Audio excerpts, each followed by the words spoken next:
Les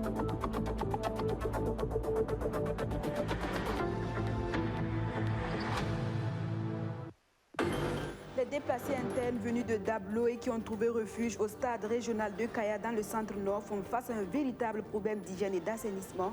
Les 7000 personnes qui vivent désormais au stade n'ont ni endroit pour se soulager ni pour prendre une douche. Ils interpellent donc les autorités à se pencher sur leur sort afin de les éviter certaines maladies.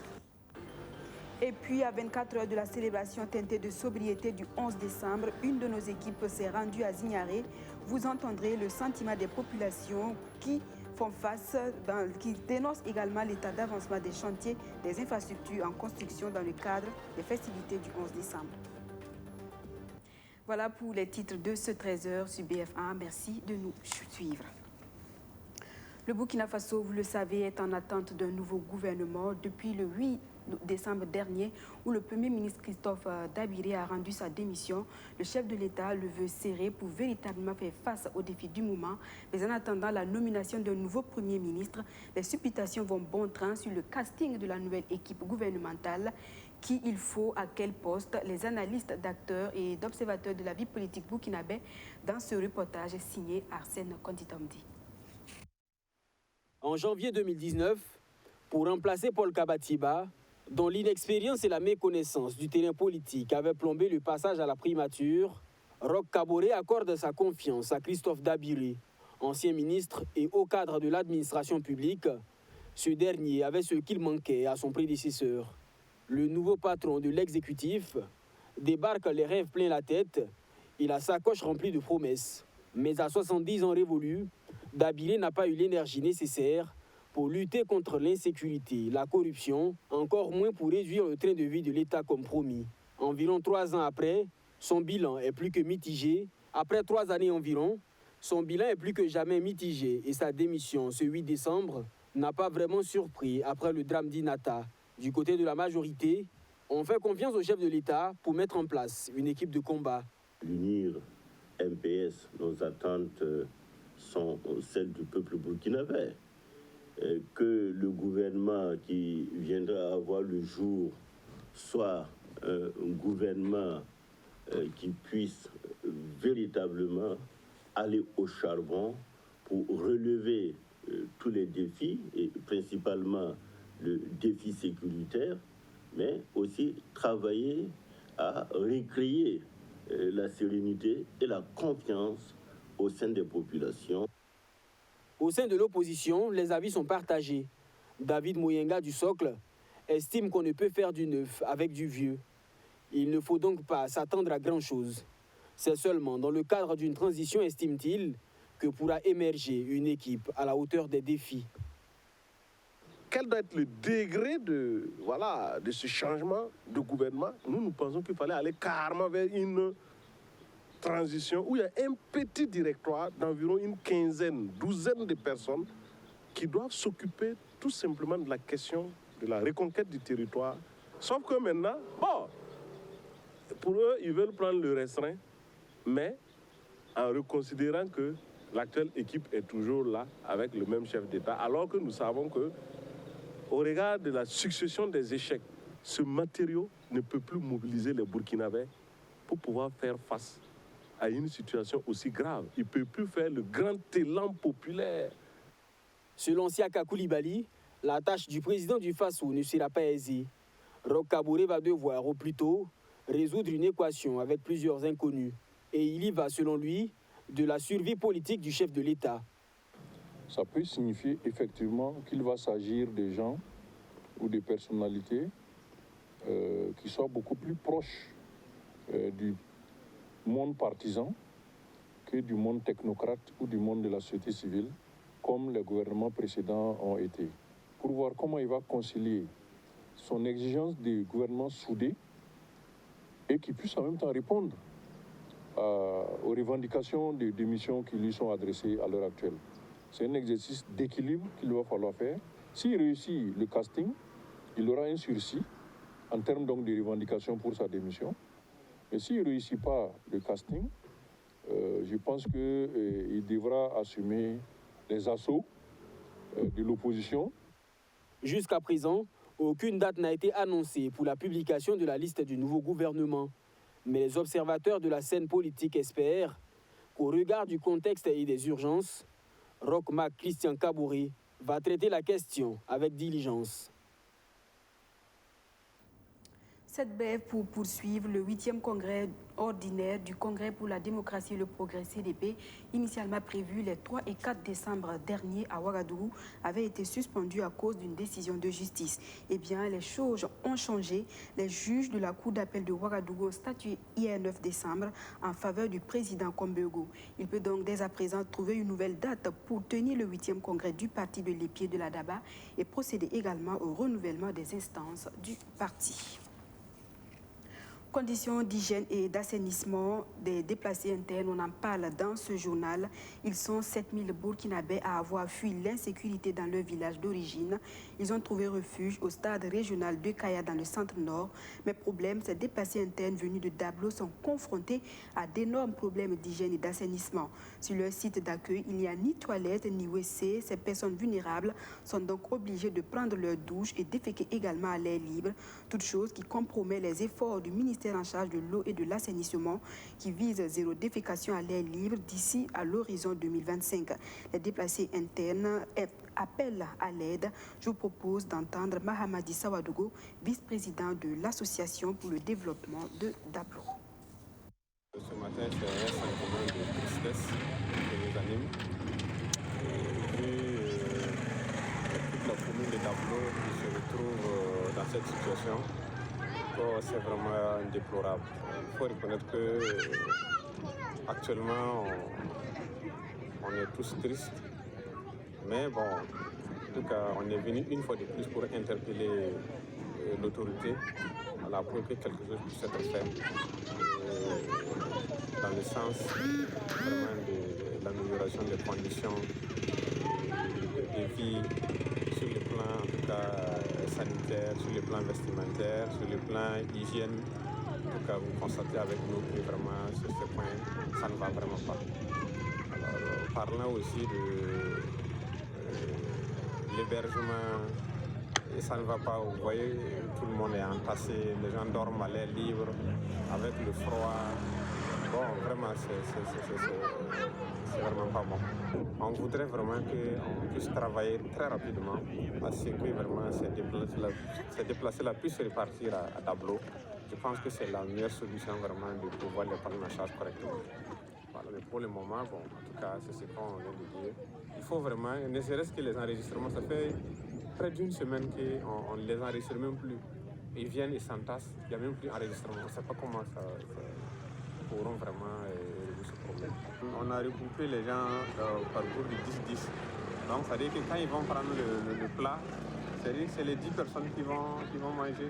Et sur place, ce qu'on nous a dit, c'est que quand on prend le plat, ils ne vont pas attendre que les 10 personnes viennent. Voilà, on peut prendre le plat, aller s'asseoir, commencer à manger. Peut-être même que bon, tu peux même trouver que c'est fini. Voilà, mais si le groupe a pris, le groupe a pris. Dans le cadre de la journée internationale de refus de la corruption célébrée chaque 9 décembre, l'Union européenne et le réseau national de lutte anticorruption ont effectué une visite au CMA de Pissy, un centre médical qui dégageait une forte odeur de corruption.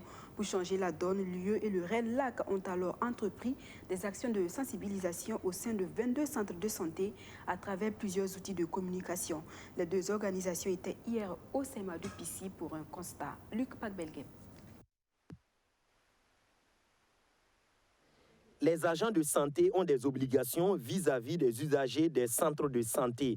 Le CMA, le centre médical avec antenne chirurgicale de Pissy à Ouagadougou, jouissait d'une mauvaise réputation auprès des populations.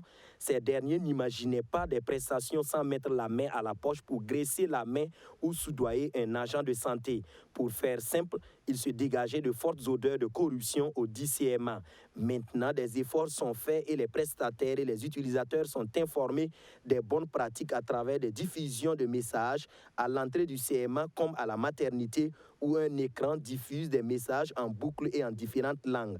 C'est le projet Accroître la participation citoyenne à la lutte contre la corruption et à la redevabilité publique à travers une plateforme d'information anticorruption financée par l'Union européenne. Il est mis en œuvre par le RENLAC, le Réseau national de lutte anticorruption, et le CIFWeb. Le RENLAC a tenu à constater l'effectivité de ces outils sur le terrain, comme au CMA de Pissy, ce 9 décembre, journée mondiale de lutte contre la corruption. Et vous avez vu qu'on a pu installer une boîte à idées, un panneau géant, des affiches, et puis cette télé à bande déroulante, à boucle, qui passe des messages pour attirer l'attention des usagers, l'attention du personnel soignant, c'est-à-dire toute personne qui vient ici, que vous le voulez ou pas, vous entendez ce message-là. Pour faire la veille, dire aux gens, comme le mot veiller veut dire, rester en éveil pour des problèmes de société comme celui de la corruption, dont la lutte n'est pas vraiment une œuvre facile. Mais s'il y a corruption, c'est qu'il y a corrupteur, d'où la nécessité d'accentuer la sensibilisation. Les acquis pour le CMA, il faut dire que déjà, ça participe à la qualité déjà de la relation soignant-soigné, parce que ça crée une certaine confiance. Et quand on a confiance, en tout cas, et je pense que ça améliore la qualité des soins. Et aussi, ça fait en sorte que, la peur que les gens avaient de parler, de discuter dans les services de la corruption, voilà, cette peur-là, en tout cas, n'existe pas au niveau du CMA de Pissy. Au niveau de l'Union européenne, on a pu se rendre compte de l'effectivité de la gratuité des soins au CMA, tout en se disant que cette gratuité ne s'accommode pas avec la corruption. Bien satisfait. Je pense que la visite, la réunion aujourd'hui l'a montré. C'est un projet qui a donné des bons résultats, surtout pour l'engagement des citoyens, de la société civile, de tous les acteurs donc dans ces domaines, les domaines justement de la santé qui est très important pour contribuer à la lutte contre la corruption et surtout mettre des mesures concrètes et efficaces qui puissent limiter l'impact de ce type de situations. Ce sont 22 cadres de suivi citoyen des prestations de services qui ont été créés dans 11 villes communes du Burkina Faso à la faveur de ce projet. Ces 11 villes relèvent du siège du RENLAC et de ses 5 comités régionaux anticorruption. Nous sommes à jour J-1 de la célébration de l'indépendance de Burkina Faso. La fête qui devait se tenir à Zignaré dans le plateau central a été reportée, et ce au regard de la situation sécuritaire difficile. Mais la bougie du 61e anniversaire de l'indépendance du Burkina Faso sera soufflée dans la sobriété. Une de nos équipes est allée prendre la température à Zignaré, et le moins qu'on puisse dire, c'est que les Zignaréens ne sont pas unanimes sur le report des festivités. Maxime Ilboudou a également pu constater l'état d'avancement des chantiers du 11 décembre. Après le report des festivités du 11 décembre, l'ambiance est tout autre à Zignaré. L'euphorie est retombée, situation sécuritaire oblige. Les esprits ne sont plus à la fête à la veille de la commémoration du 61e anniversaire de l'indépendance du pays. Nous tous, on n'est pas contents, on ne s'attendait pas à ça. Parce que présentement, on devait être en festival du 11 décembre qui arrive. On s'est préparé pour ça. On a fait de notre mieux pour faire sortir nos petits argents qu'on avait pour organiser la fête. Mais hélas. Si on fait la fête et que les gens ne sont pas contents aussi, je sais que la fête là, ça ne pourra pas bien passer. Nous-mêmes, c'est ce qui se passe dans notre pays et que la fête ne pourra pas faire. Même s'il n'y aura pas de fête, les infrastructures réalisées dans le cadre de cette commémoration continuent de sortir de terre. Certains chantiers sont pratiquement terminés, d'autres par contre traînent les pas. À la Cité des Forces Vives, si certaines infrastructures sont en souffrance, une bonne partie des maisons sont à un niveau avancé. Bourema Ba, lui, est dans le délai. Son bâtiment est prêt, il ne reste plus que les branchements de l'ONEA et de la Sonabel. Et c'est là que ça coince. Je crois qu'au niveau de la cité ici, si je ne me trompe pas, personne n'a eu l'eau ni le courant. La grande majorité n'a pas eu les tableaux même d'abord, n'en parlons pas pour l'électricité. On est allé à la Sonabel pour demander le courant. On nous a fait comprendre que les démarches ont été, les travaux ont été arrêtés d'abord en attendant jusqu'à nouvel ordre en tout cas. Donc ça fait qu'on ne peut même pas avoir le courant pour tester nos installations. On ne peut pas savoir si c'est bon, si c'est pas bon. Les principaux ouvrages devant abriter les festivités sont achevés. À la salle polyvalente, c'est une infrastructure belle à voir que nous avons pu visiter. De la salle de spectacle au parking automobile, en passant par les espaces verts, il y a des motifs de satisfaction. Tous les travaux sont déjà achevés. Ce qui nous reste à faire seulement, c'est le nettoyage des pavés. Présentement, nous sommes en train de balayer les pavés seulement. C'est ce qui nous reste. Sinon, tout est fin prêt. Les équipements sont déjà sur place dans le conteneur. Donc, compte tenu de la poussière on a préféré garder ça dans nos conteneurs d'abord. La piste réservée pour accueillir le défilé, elle aussi, est prête, ainsi que plusieurs rues bitumées. La place de la Nation est en cours de finition. Cependant, il reste toujours quelques retouches et les ouvriers s'activent pour terminer les travaux de l'aménagement extérieur. Actuellement, ce qui reste, c'est juste le nettoyage général. Et comme vous pouvez le constater à l'arrière-plan ici, et on voit le peintre en train de faire la peinture à huile sur les éléments ferriques. Et de l'autre côté, vous voyez que c'est juste une seule partie qui reste pour finir le marmorex. Et tout est fin prêt. La ville de Zignaré a visiblement fait peau neuve, mais le gouvernement annonce une commémoration dans la sobriété avec une cérémonie symbolique de prise d'armes ce 11 décembre. On en vient au procès de l'assassinat du président Thomas Sankara. Hier, c'était le face-à-face entre témoins et accusés, un exercice de confrontation parfois tendu. Le point des échanges entre l'adjudant Zietenga Abdourahmane, le général Gilbert Diendéré et son chauffeur Tondé Ninda avec Benjamin Kwame. C'était la phase de confrontation entre les accusés, le général Gilbert Diendéré, Tondé Ninda, son chauffeur, et le témoin Zietenga Abdourahmane. Tondé Ninda, dit Pascal, qui est dans le box des accusés pour subornation de témoins, révèle qu'il est allé de son propre chef et non envoyé par le général Diendéré dire au témoin Zietenga Abdourahmane que l'un de ses anciens frères d'armes, Somdaka et Gênes, serait en train de gâter son nom et que lui, Zietenga, une fois devant le juge d'instruction, il devrait dire que le 15 octobre 1987, il n'était pas au conseil de l'entente. Une conversation que le témoin Zietenga a enregistrée et faire écouter au juge plus tard. Pour lui, c'est Gilbert Diendéré qui a envoyé l'ancien soldat de première classe avec même la voiture de la femme du général faire cette commission, car ayant appris que le général Diendéré soudoyait les témoins pour fausse déclaration. Une déclaration que rejette Tondé et le général Diendéré. Le général Diendéré, justement cité par l'adjudant Zietenga, qu'il n'aurait pas dit un seul mot à la réunion tenue le 15 octobre avant le drame de 16 heures. C'est quand même difficile qu'une réunion que moi-même j'ai convoquée, je ne puisse pas parler. Ce n'est pas possible, dit le lieutenant Diendéré. Le général rejette également le message de catégorie A qu'il aurait reçu sur le supposé complot mis en place par Thomas Sankara pour arrêter Blaise Compaoré. Je n'ai jamais reçu un message de catégorie A. D'ailleurs, je ne sais même pas ce que c'est. Et de préciser que pour lui, l'ancien sous-officier devrait être en stage à Pau. Poursuivant sur le ton négatif, Diendéré déclare qu'il n'a jamais envoyé l'adjudant-chef-major à la retraite Zietenga garder un poste avant les événements du 15 et le témoin de répondre. Le général est quand même une personne respectable au regard de ce qu'il a fait par le passé. Ça me surprend sa réaction. Il faut que le général ait un peu de conscience. Pourquoi ne m'a-t-il pas dit, comme je suis en position de stage à Pau, je ne devrais pas participer à la réunion, s'interroge le témoin. Et il ajoute, c'est une réunion qui a concerné les gradés des deux gardes rapprochés, Thomas Sankara et Blaise Compaoré. Puis s'ensuit une phase de questions-réponses entre le lieutenant et l'adjudant avec des tons qui montent parfois. Le président du tribunal entre en jeu et demande au général pourquoi ne s'est-il pas prononcé sur les propositions faites par les éléments au cours de cette réunion du 15 octobre pour réconcilier les deux hommes. Diendéré répond, c'est parce que c'était un problème politique entre les deux.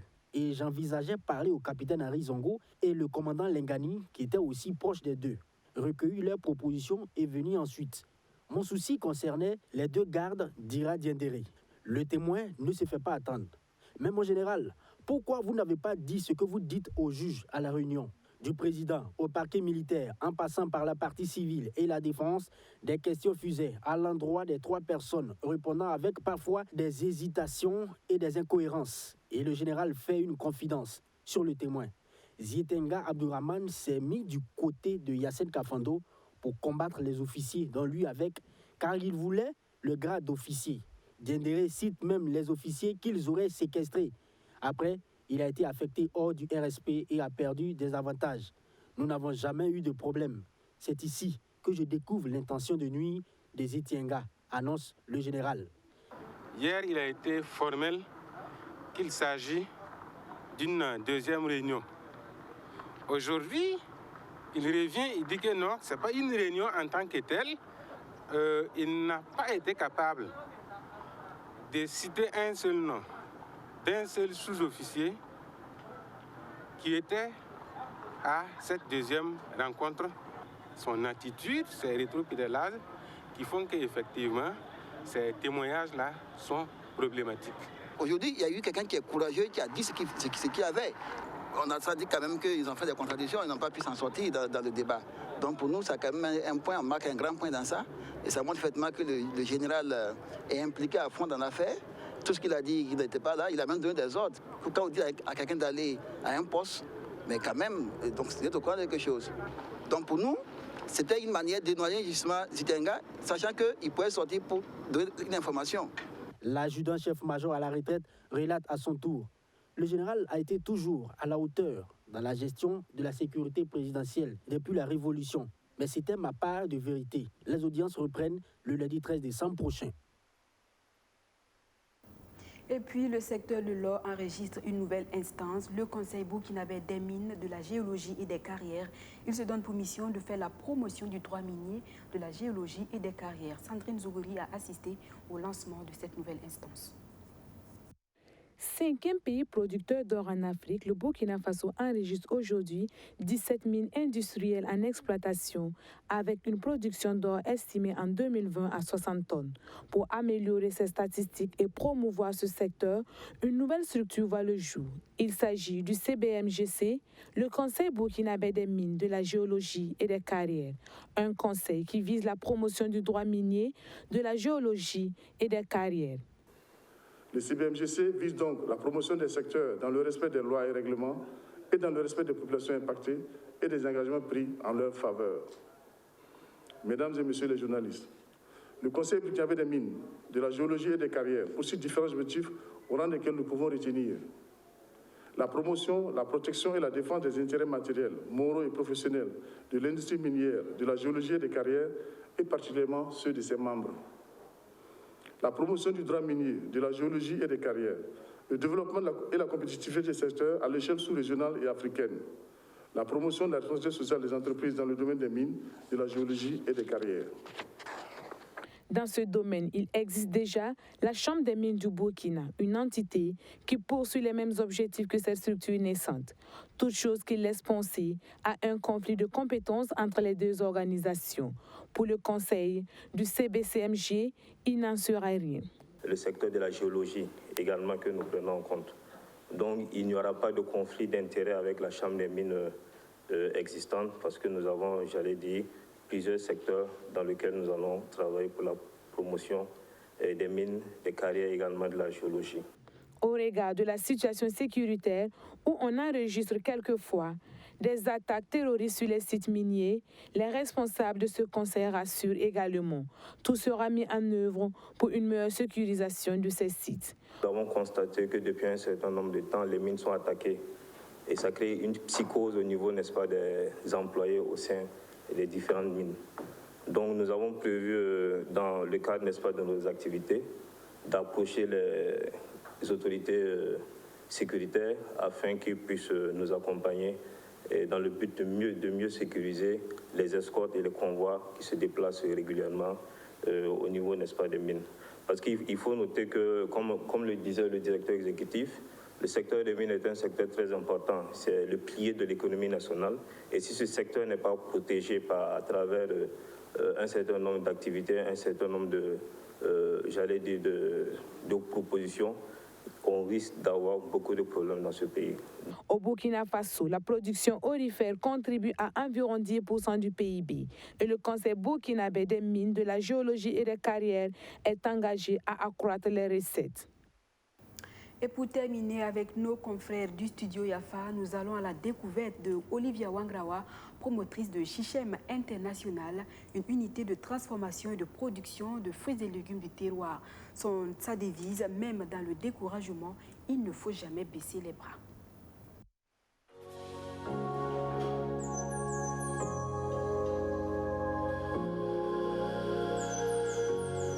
que c'est que Sichem International. C'est une unité de production où nous transformons les fruits et légumes du terroir, tels que le gingembre, le bissap, le teudo, le weda, la mangue, en jus et en sirop. Tout ce que nous produisons à Sichem International est vraiment naturel. D'où le slogan de la structure, la nature à vous. L'idée est née lors d'un événement, je dirais un peu malheureux parce que j'étais malade et quelqu'un m'a offert un jus à boire. Et le jus naturel qu'il m'a donné, c'était vraiment du citron, du jus de citron à l'état naturel. Quand je suis arrivée, j'ai dit à mon époux, j'ai dit, ah vraiment, je viens de boire un jus naturel. Vraiment, ça m'a remonté. Je me sentais aussi faible. Il dit, mais tu peux en faire aussi. Voilà. C'est comme ça qu'est né Sichem. Je n'ai pas hésité, hein. Je suis allée directement sur le net. J'ai essayé de fouiller pour voir comment on peut faire le sirop, tout ça, comment on fait les jus. Et c'est là que j'ai commencé à apprendre à la maison. C'est vrai qu'au départ, quand tu commences que ça rate, ça décourage. Mais j'ai dit, même dans le découragement, il ne faut pas baisser les bras. Et demain encore, tu recommences pour te perfectionner. Et quand il y a un problème, il faut essayer de voir d'où vient le problème. Et là, on essaie de corriger pour ne pas reprendre la même chose demain. Quand on a également un époux à côté qui nous comprend et qui oppose notre vision, parce que cela est important. Ce qui fait que je m'épanouis davantage dans ce domaine. C'est mon devoir en tant qu'époux de la soutenir, de l'accompagner dans cette entreprise. Le soir, comme ça, on fait le point ensemble. On fait le point, lorsqu'on n'arrive pas à le faire, on commence à l'entreprise, on n'arrive pas à terminer, on vient terminer à la maison. On fait les différentes dépenses. Je suis particulièrement la comptabilité de la structure. Et en dehors donc du suivi donc, de la comptabilité, il y a le besoin donc de livraison des produits. Et lorsqu'elle est là à la tâche, elle fait la production, elle doit être sur place pour payer avec que tout se passe, pendant que les gens commandent ou que je dois aller donc répondre à peut-être à des questions ou à des requêtes des clients. C'est moi qui vais donc pour la remplacer. Quand on entreprend, on doit avoir la tête sur les épaules, savoir ce qu'on veut, persévérer, ne pas être paresseux, parce que les difficultés, il y en a. Même avec les collaboratrices ou tes collaborateurs, il y en a. Mais à tout moment, il faut essayer de les faire comprendre ta vision. Où tu veux aller. Est-ce que vous êtes prête à m'accompagner? Pour que chacun y gagne.